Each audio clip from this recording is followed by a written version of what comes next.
আসসালামু আলাইকুম এভরিওয়ান। স্বপ্নভাঙা গল্পের পঞ্চম পার্ট। তো চলো বেশি কথা না কইয়া গল্প শুরু করা যাক। রেস্টুরেন্টের ভিতরে এসে দেখি দাদু এখনো আসে নাই। আমি বললাম, কি ব্যাপার মামা? দাদু প্রতিদিন সকালে চলে আসে, আর আজকে তো এখনো আসছে না। মামা বলল, আমি তো বুঝতে পারছি না, উনি প্রতিদিন সকালেই চলে আসে। দাঁড়া, আমি কল দিয়ে দেখি কি বলে।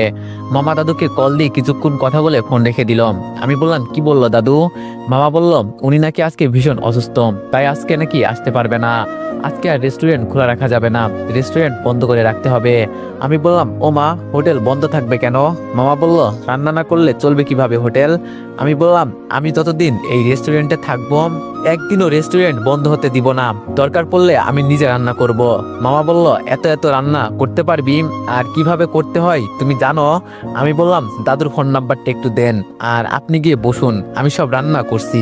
মামা বলল, পারবে তো?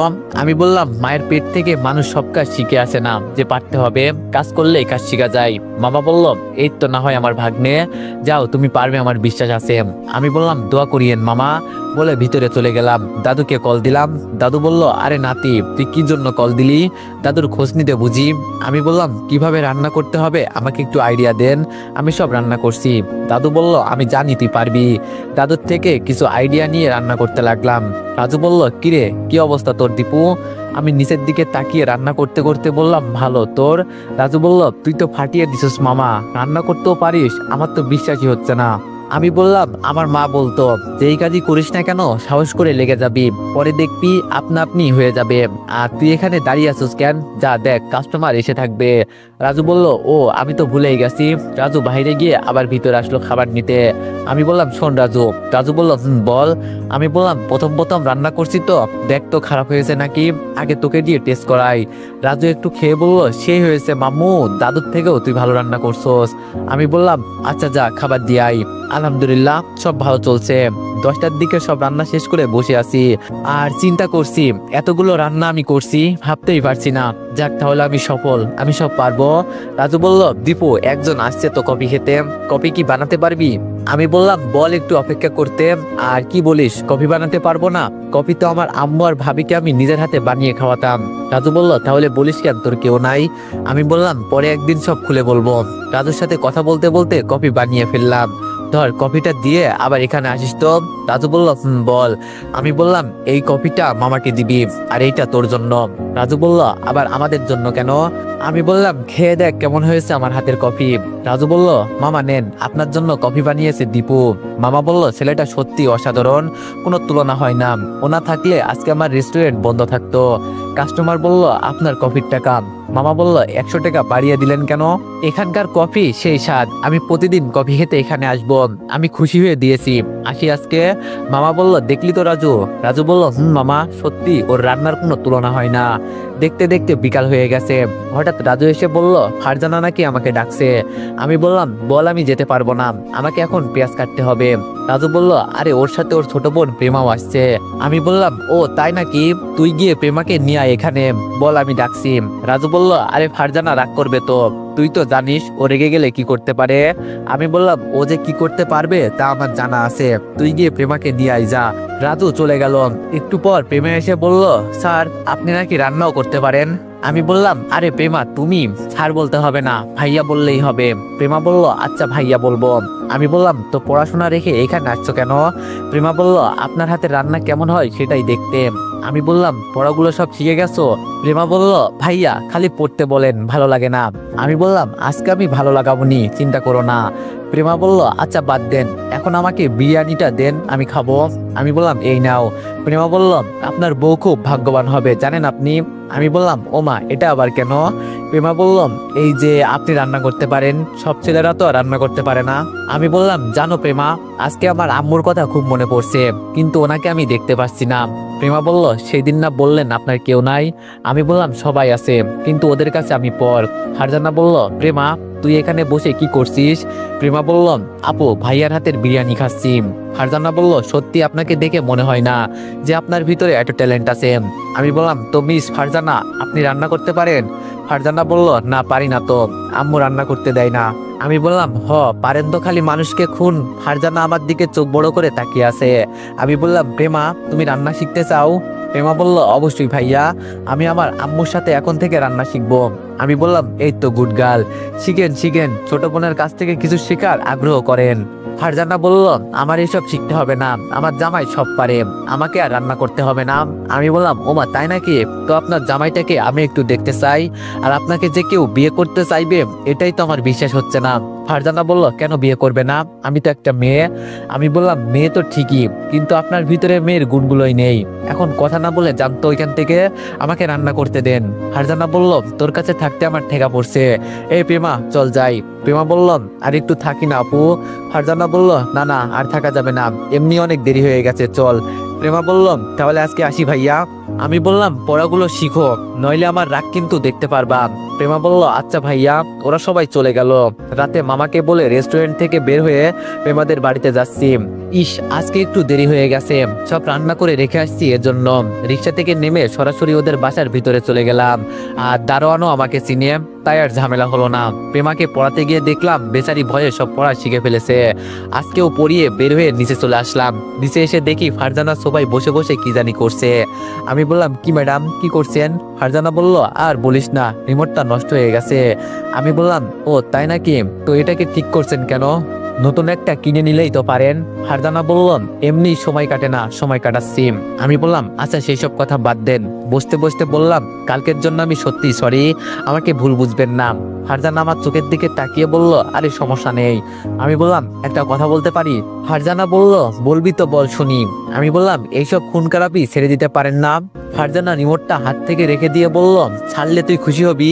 আমি বললাম, আমার থেকেও বড় খুশি হবেন আপনার মা, কারণ উনি যদি ওনার সন্তানকে ভালো হতে দেখেন তাহলে ওনার থেকে কি আর বেশি খুশি হবে। আর একটা বিষয় কি দেখলেন, আপনাকে দেখে দেখে আপনার বোনও আপনার মতো হতে চাইছিল, ভাগ্যিস আমি ছিলাম, নয়তো। ফারজানা আমার কথা শুনে হাসতে লাগলো। আমি বললাম, কি ব্যাপার, এভাবে হাসছেন কেন?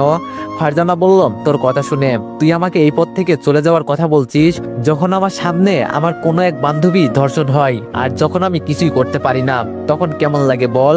তখন মনে হয় আমার এই পৃথিবীতে বেঁচে থাকার চেয়ে মরে যাওয়া অনেক ভালো।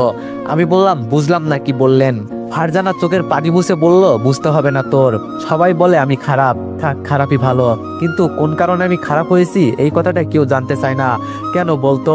আমি বললাম, আমাকে বলুন, আমি শুনতে চাই। ফারজানা বলল, তুই শুনে কি করবি, থাক, এর থেকে বরং আমাকে আমার মতো থাকতে দে। আমি বললাম, ফারজানা বলুন প্লিজ, আমি জানতে চাই কেন আপনি এই পথ বেছে নিয়েছেন। ফারজানা বলল, তোর সাথে আমার পরিচয় হয়েছে মাত্র 2-3 দিন, এর মাঝেই তুই আমার সবকিছু কেন জানতে চাইছিস বলতো? আমি তোর কে? আমার মতো একটা ডাকাত মেয়ের সাথে তোর কথা বলে লাভ আছে বল? সময় নষ্ট হবে অযথা। আমি বললাম, আচ্ছা, আজ থেকে আমাকে আপনার বন্ধু মনে করেন, বন্ধু তো হতে পারি। ফারজানা বলল, তুই তো জানিস সব সময় আমার পিছনে বিপদ লেগে থাকে, আমার থেকে বরং দূরে থাক, তাই তোর জন্য ভালো হবে। আমি বললাম, বুঝছি, বলবেন না, তাই তো? ওই কথাই আছে না, সোজা আঙুলে ঘৃণা উঠলে আঙ্গুলটা একটু ব্যাকা করতে হয়। ফারজানা বলল, ওমা তাই নাকি? তো কি করতে পারিস তুই, আজকে আমি দেখতে চাই। আমি বললাম, প্রেমা, প্রেমা নিচে। ফারজানা বলল, এই তোর মাথা খারাপ হয়ে গেছে, ওকে ডাকছিস কেন? আমি বললাম, প্রেমাই একমাত্র আমার হাতিয়ার। ফারজানা বলল, এই বাসায় আসতে না আসতে আমার বোনকে হাত করে নিছোস, দেখে নিব তোরে। আমি বললাম, ফারজানা, ও ফারজানা। ফারজানা বলল, এই তুই এভাবে আমার নাম ধরে ডাকবি না। আমি বললাম, আজকে আপনার মুখে কথা না শুনে আমি যাবই না। ফারজানা বলল, তুই সত্যিই জানতে চাস? আমি বললাম, হুম। ফারজানা বলল, তাহলে শোন, সেই দিন ছিল শুক্রবার, আমরা 6 বান্ধবী একসাথে ঘুরতে গেছি, খুব মজা করলাম সারাদিন। কিন্তু আমি বললাম, কিন্তু কি হয়েছিল? ফারজানা বলল, বলতে তো দিবি, কথার মাঝে কথা বলবি না। আমি বললাম, ওকে ওকে, বলবো না, এখন বলেন। ফারজানা বলল, বিকালে একটা গাড়ি ভাড়া করে বাসার উদ্দেশ্যে আসতে চাইছিলাম, কিন্তু মাঝপথের ড্রাইভার আরো 5 জন পুরুষকে তুলে আমাদের সব কয়টা মেয়েকে অজ্ঞান করে একটা বড় গোডাউনে নিয়ে গেল। যখন আমাদের জ্ঞান ফিরল, দেখি আমরা 5 জন বান্ধবীকে বেঁধে রেখেছে, আরেকজনকে সামনের বিছানার সাথে বেঁধে রেখেছে। ওদের একজন এসে বলল, আজকে খুব মজা হবে। আমরা জিজ্ঞেস করলাম, আমাদের এখানে কেন নিয়ে আসছেন? বিনিময়ে ও বলল, মজা করতে নিয়ে আসছি, তোমরাও মজা পাবে, আমরাও মজা পাবো, এটা একটা নিরিবিলি জায়গা, এখানে চিৎকার করলেও কেউ আসবে না। তুই কি জানিস, যখন দেখে আমার বান্ধবীকে চোখের সামনে শুধু ধর্ষণ করে নাই, ওকে মেরে ফেলছে। আমরা কিছুই করতে পারি নাই। কিন্তু আমি আমার হাতে থাকা ফোনটা নিয়ে বাবার কাছে কল দিয়ে দিছি। তখন ওদের সব কথা শোনাতে লাগলাম। ওদের মাঝে একটা ছেলে আমার কাছে আসলো, আর আমি ফোনটা নিচে ফেলে দিলাম যাতে ওরা কিছুই টের না পায়। বিশ্বাস কর, যখন আমার হাতগুলোর বাঁধন খুলে দিচ্ছিল তখন মনে হচ্ছিল যেন আমার মতো অসহায় কেউ নেই। মনে হচ্ছিল যেন আমি আমার বাবা মার মুখটা আর দেখতে পারবো না, আমার বান্ধবীর মতোই আমাকে মেরে ফেলবে। সেই সময় আমার বাবা লোকেশন ট্র্যাক করে পুলিশকে নিয়ে আসে। সেই সময় প্রতিজ্ঞা করেছিলাম যদি বেঁচে থাকি আমি এই দেশে ধর্ষণ হতে দিব না। তখনও আমি এই পথে আসি নাই। আমার বাবা আমাকে অনেক বুঝিয়ে বলতো, মারে যা হয়েছে সব কপাল, সব ভুলে যা, পুলিশ তো ওদের শাস্তি দিবেই। আমিও বাবার কথা শুনে কিছুই করতাম না, শুধু চুপচাপ করে বসে থাকতাম। বিশ্বাস কর, আমি রাতে ঘুমাইলেই আমার বান্ধবীকে দেখি আমাকে বলছে তুই ওদের ক্ষমা করিস না, মেরে ফেল। কিন্তু 3 দিন পর আমার বান্ধবীর ধর্ষণকারী একটা আসামিকে দেখি আমাদের এলাকায় ঘুরতে।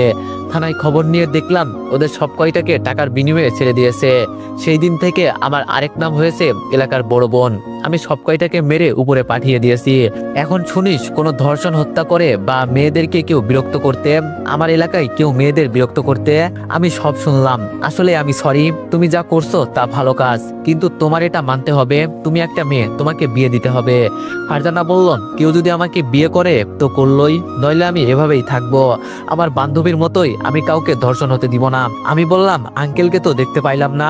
ফারজানা বলল, আব্বু আমার এসব দেখতে পারে না, এজন্য বিদেশে চলে গেছে। আমি বললাম আজকে অনেক রাত হয়ে গেছে, আমাকে যেতে হবে, মামা মনে হয় চিন্তা করছে। ফারজানা বলল থেকে যা আমাদের বাসায়, নইলে। আমি বললাম সমস্যা নেই, যেতে পারবো। ফারজানা বলল ড্রাইভার দিয়ে আসো। আমি গাড়িতে উঠে চিন্তা করতে লাগলাম, আসলেই তো ফারজানা যা করছে ঠিক কাজই করছে। ওর জায়গায় আজকে যদি আমি থাকতাম তাহলে আজকে হয়তো আমিও ওদের খুন করতাম। আমার সামনে যদি আমার বান্ধবীকে ধর্ষণ করে মেরে ফেলে তাহলে আমার কেমন লাগবে? কিন্তু আমি ফারজানাকে ভালো পথে নিয়ে আসবো, এটা আমার ওয়াদা। আমার জীবন এভাবেই চলতে লাগলো। রেস্টুরেন্ট থেকে এসে প্রতিদিন প্রেমাকে পড়াই। তবে দেখতে দেখতে 1 বছর চলে গেল। এই 1 বছরে খুব চেষ্টা করছি ফারজানাকে ভালো করতে, কিন্তু পারলাম না। ওই যে কথাই আছে না, কুকুরের লেজ কখনো সোজা হয় না, ফারজানার ক্ষেত্রেও তাই। যাক, সেই সব কথা বাদ দিই। এই 1 বছরে আলহামদুলিল্লাহ অনেক টাকা জমিয়ে ফেলেছি। প্রেমাকে আগের থেকে বেশি সময় দিই পড়ার জন্য, এজন্য আমাকে টাকাও দেয় অনেক। আজকে প্রেমার রেজাল্ট দিবে, স্কুল থেকে হাই স্কুলে যাবে। আজকে আমি আর রেস্টুরেন্টে যাই নাই, প্রেমাদের বাড়িতে বসে আছি। ভয়ে আমার শরীর দিয়ে ঘাম পড়ছে, না জানি আমার ছাত্রী কি রেজাল্ট করে। খারাপ রেজাল্ট করলে মান সম্মান কিছুই থাকবে না। প্রেমা বলল, দেখ দেখ আপু, আমার রেজাল্ট দিবে, আমার এত টেনশন নাই, ভাই আর কি টেনশন। আমি বললাম এত কষ্ট করে তোমাকে পড়িয়েছি যাতে তুমি ফার্স্ট হও, আর আমার আশা যদি ডুবে যায় তাহলে কি হবে? আমি আমার জীবনে কখনো খারাপ রেজাল্ট করি নাই, আমার ছাত্রীকেও খারাপ রেজাল্ট করতে দিব না। প্রেমা বলল, ভাইয়া আপনি চিন্তা করবেন না, আমার রেজাল্ট ভালো আসবে, দেখিয়েন আমি ফার্স্ট হব। দেখতে দেখতে রেজাল্টে শিট হাতে পেয়ে গেলাম। দেখি আমার ছাত্রী গোল্ডেন A+ পেয়েছে। আমার চোখ দিয়ে পানি পড়ছে, সত্যি আজকে আমি সফল হয়েছি। আমি বললাম কি চাও বলো প্রেমা, আজকে আমি অনেক অনেক খুশি, আমি সফল হয়েছি, কি চাও বলো তুমি আমার কাছে। আন্টি বলল, বাবা হাজার হাজার শুক্রিয়া আল্লাহর কাছে যে আমার মেয়ে ভালো রেজাল্ট করেছে, সব তোমার জন্য। আমি বললাম আমি চেষ্টা করছি আন্টি, আর চেষ্টা করলে সফল হওয়া যায় এটা আমি জানি। প্রেমা বলল, ভাইয়া আমাকে কিছু দিতে হবে না, আমি একদিন আপনার সাথে ঘুরতে চাই, তাইলেই হবে। আমি বললাম আরে আমার পিচ্চি ছাত্রী বই না, দেখছেন আন্টি, আচ্ছা শুক্রবার রেডি থেকো, তোমাকে নিয়ে ঘুরতে যাব। ফারজানা বলল, সত্যি আম্মু, জানো তুমি আজকে আমি কত খুশি হয়েছি, আমার বোন ভালো রেজাল্ট করেছে, বিশ্বাসই করতে পারছি না। আমি বললাম শুধু ও না, তোকেও যদি আমি পড়াই তুইও ভালো রেজাল্ট করবি, পড়তে চাস আমার কাছে? এই 1 বছরে ফারজানার সাথে আমার সম্পর্ক বেস্ট ফ্রেন্ডের মতো হয়ে গেছে। তবে ও আরো আমার কাছে আসতে চাই, আমি বুঝতে পারি ও কি চাই, কিন্তু আমার তো বউ আছে, এই জন্য আমি দূরে দূরে থাকি। ফারজানা বলল, কুত্তা আমি পড়াশোনা করে কি করব, তাছাড়া আমার এখন সেই বয়স আছে। আমি বললাম দেখছেন আন্টি, আপনার মেয়েও পড়াশোনা করতে চাই। ফারজানা বলল, তোরে কইছে, চুপ করে বসে থাক। আন্টি বলল, বাবা আমার মেয়ে ফার্স্ট হয়েছে, এজন্য আমি অনেক খুশি। আর ওর বাবা এই কথা শুনে তোমার জন্য একটা গিফট রেখেছে। একটা মোটা পেছনো কাগজ দেখে মনে হচ্ছে কি হবে যে ভিতরে বুঝতে পারছি না। যাই হোক, বাসায় গিয়ে খুলে দেখবো। আমি বললাম, আরে আন্টি এসবের কি দরকার ছিল? আন্টি বললাম, এটা তোমার উপহার। আমি বললাম, আচ্ছা আন্টি, তাহলে আজকে আমি বাসায় যাই, এমনি অনেক বিকাল হয়ে গেছে। আন্টি বলল, এই খুশিতে একটা কথা বলতে চাই বাবা, যদি কিছু মনে না করো। আমি বললাম সমস্যা নাই, বলেন আন্টি কি বলতে চান। আন্টি বলল, তোমার তো এই পৃথিবীতে কেউ নাই, আসলে আমি শুধু রাজু আর মামাকে আমার বিষয়ে বলেছি, এছাড়া কেউ জানে না আমার পরিবার সম্পর্কে। আমি বললাম বলেন আন্টি। আন্টি বলল, আমি আর তোমার আঙ্কেল মিলে একটা সিদ্ধান্ত নিয়েছি, বলবো বাবা যদি কিছু মনে না করো। আমি বললাম, কি যে বলেন আপনি, আমার মার মতো, বলেন। আন্টি বলল, ফারজানা তোমার বিয়ের কথা বলতে চাই, যদি তুমি অনুমতি দাও। আমি জানতাম এমন একটা কিছু হবে, ওদের আরো আগে সাবধান করা উচিত ছিল আমার, নয়তো আজকে এই পরিস্থিতিতে পড়তে হতো না আমার। ফারজানাকে খুব খুশি দেখতে পাচ্ছি, শুধু ফারজানা না, ওর বোন সহ ওর মা সবার মুখে হাসি দেখতে পাচ্ছি। এখন কিভাবে বলি যে আমি বিবাহিত? আন্টি বলল, কি হলো বাবা, কিছু বলছো না কেন? আমি কি কিছু ভুল কথা বলেছি? সবাই আমার মুখের দিকে তাকিয়ে আছে উত্তর জানার জন্য। আমি বললাম, আন্টি আমি কেন, আমার থেকে তো অনেক ভালো ছেলে আছে। আন্টি বলল, আছে ঠিকই, কিন্তু তোমার মতো এত ভালো একটা ছেলে আমি হাতছাড়া করতে চাই না। আর ফারজানাও নাকি তোমাকে ভালোবাসে, সেই দিন আমাকে বলেছে। এই কথাটা শুনে সত্যি আমি অবাক হয়ে গেছি। না না আর না, ওদের ভুল ভাঙাতে হবে। আমি বললাম, আসলে আন্টি আমি একটা কথা আপনাদের থেকে লুকিয়েছি, আমি আগেই বলছি আপনি আমার মার মতোই, যদি আমার কোনো ভুল থাকে আমাকে মারতেও পারেন, আমি না করব না। আন্টি বলল, বলো বাবা, আমিও শুনতে চাই, কি এমন কথা লুকিয়েছো তুমি? আমি বললাম, আসলে আন্টি আমার পরিবার সবাই আছে, এমনকি আমার বউ আছে। ফারজানা বলল, হোয়াট, কি সব উল্টোপাল্টা কথা বলছো তুমি? এই তোর মাথা খারাপ হয়ে গেছে? আমাকে বিয়ে করতে হবে না দেখেই তো এইসব কথা বলছিস, তাই তো? থাক, আমাকে বিয়ে করতে হবে না, তাও তুই মিথ্যা কথা বলিস না। আমি বললাম, আমি সত্যি বলছি, আমি বিবাহিত। আমি তোদের সাথে কখনো কি মিথ্যা কথা বলছি বল? আন্টি বলল, কি হয়েছে বাবা বলো শুনি আমাদের, আর তোমার যদি পরিবার থাকে তারা কোথায়? এই 1 বছর ধরে তো কাউকেই দেখতে পেলাম না। আমি বললাম, তাহলে শোনেন আন্টি, একে একে সব বলতে লাগলাম। আন্টি বলল, সবই তো শুনলাম বাবা, আসলেই তুমি অনেক কষ্টে আছো বুঝতে পারছি, আমাকে মাফ করে দিও বাবা। আমি বললাম, কি যে বলেন আপনি? আর সত্যি আন্টি, আমার যদি বউ না থাকতো তাহলে আমি ফারজানাকে বিয়ে করতাম, সত্যি আমি ওর মায়ায় পড়ে গেছি। ফারজানা তোকে কি একবার জড়িয়ে ধরতে পারি? একথা বলতেই ফারজানা দৌড় দিয়ে আমার বুকে ঝাঁপিয়ে পড়লো। সত্যি মেয়েটাকে বড্ড বেশি পছন্দ আমার, কিন্তু আমার তো বউ আছে, মন বলে ওকে বিয়ে করি। আমি বললাম, আমাকে মাফ করে দাও, আমি পারি নাই, কি করব বলো, আমার হক যে আরেকজনের কাছে। সত্যি তোমার মতো মেয়ে হাজারে একটা হয়, আমিও তোমাকে অনেক ভালোবেসে ফেলেছি, কিন্তু সব কুরবানি করে দিতে হবে। ফারজানা আমাকে ছেড়ে দিয়ে সোফায় বসলো। আমি বললাম, ফারজানা আমার উপর কি রাগ করছো তুমি? ফারজানা বলল, রাগ করার কি আছে, হয়তো সব আমার কপালে লেখা ছিল। আমি বললাম, তুই তো বেস্ট ফ্রেন্ড, একটা কথা বলি, রাখবি শেষবারের মতো? ফারজানা চোখে পানি মুছে বলল, তোর কোন কথা আমি ফেলছি বল? আমি বললাম, আজকে থেকে তুই একটা ভালো মেয়ে হবি, তোর বিয়ের ব্যবস্থা আমি করব, আজকে থেকে তোর ঘরের বাইরে যাওয়া নিষেধ, মানবি তো আমার কথা? আন্টি আর প্রেমা তাকিয়ে তাকিয়ে আমাদের কাহিনী দেখছে।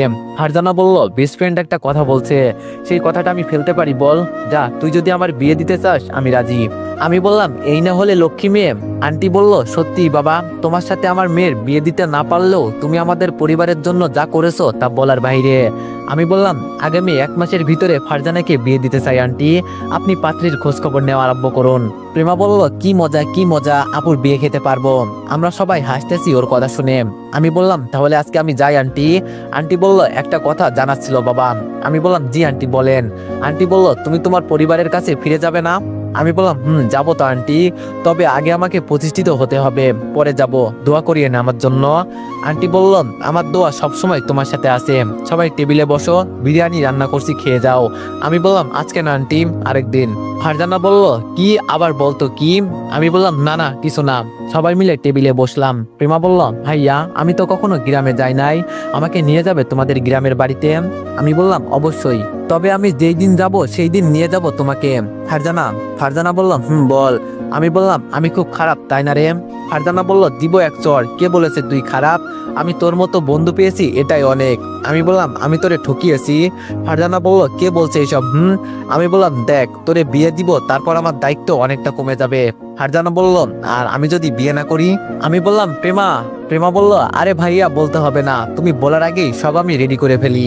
ফারজানা বলল, আমার বোনকে হাত করে নিছোস দেখে তোরে কিছু বলতে পারি না, নইলে তোরে এমন শিক্ষা দিতাম আর বলতি না। আমি বললাম, সব ট্যালেন্ট। ফারজানাদের বাড়ি থেকে খাওয়া দাওয়া করে বাসায় গিয়ে দেখি মামা বসে আছে, তবে দেখে মনে হচ্ছে কিছু একটা হয়েছে। আমি বললাম, মামা কি হয়েছে, এভাবে উদাস হয়ে বসে আছেন কেন? আর আজকে আগে রেস্টুরেন্ট বন্ধ করে চলে আসছেন যে? মামা বলল, আমার বড় মেয়েটা অসুস্থ হয়ে গেছে, আর আমি বাবা হয়ে তাকে দেখতে পারছি না, আমি বললাম একটা টিকিট বুক করে চলে যান, আমি এই দিকে সবকিছু সামলে নিব। মামা বলল বলছিলাম, কিন্তু তোমার মামি বলে যদি আসতে চাও তাহলে একেবারে আসো, নইলে আসিও না। কি করব বল বাবা, বুঝতে পারছি না। এই মুহূর্তে আমি যদি চলে যাই তাহলে আমার রেস্টুরেন্ট কে কিনবে বল বাবা, কিভাবে কি করব বুঝতে পারছি না। আমি বললাম মামা বুঝিয়ে বলুন আপনি কি করতে চান, আমি বুঝতে পারছি না। মামা বলল চিন্তা করলাম বাকি জীবনটা আমার ছেলে মেয়েদের কাছে কাটিয়ে দিব, রেস্টুরেন্টটা বিক্রি করে দিব, আর বাড়িটা থাকবে।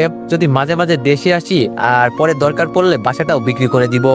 আমি মনে মনে বললাম এই তো সুযোগ, এই সুযোগটা হাতছাড়া করা যাবে না।